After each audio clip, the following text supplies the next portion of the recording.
Өлкөдөгү акыркы жаңылыктарды, сайттан алынган так маалыматтарды биздин каналдан көрүңүздөр. Подписаться кнопкасын басып, бизге катталууну унутпаңыздар. Жогорку кеңешинин депутаты Жылдыз Мусабекова катуу ооруп реанимацияга түштү. Бул тууралуу анын уулу Кубаныч Аманбеков билдирди. Маалыматка ылайык, эл өкүлү Бишкек шаарындагы стационарлардын биринде жандандыруу бөлүмүнө түшүп калды. Белгилей кетсек, Жылдыз Мусабекова өз алдынча баса албай, элдин ыктыярчылар тобуна келип, медициналык жардам берип коюусун Кыргызстанга суранган 500 болчу. мобилдик кычкылтек Булак концентратору медиа алынып келинди.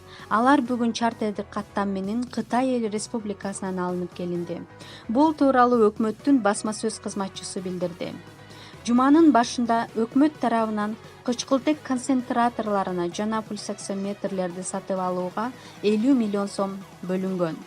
Вице-премьер-министр Аида Исмаилова белгилегендей, бүгүн кычкылтек концентраторлору биринчи партиясы 500 дана келди. Кийинки 500 дана өлкөгө келетки жумада жеткирилет. Кычкылтек концентраторлору көптөгөн жарандарыбыздын өмүрүн сактап калууга жардам берет, деди Аида Исмаилова. Булак Баракелде.kg. Алмамбет Шыкмаматовдун жубайы пневмониядан көз жумду. Өпкөнүн эки тараптуу сезгенүүсүнөн экс-депутат Алмамбек Шыкмаматовдун аялы Жанара Турдакунова көз жумду.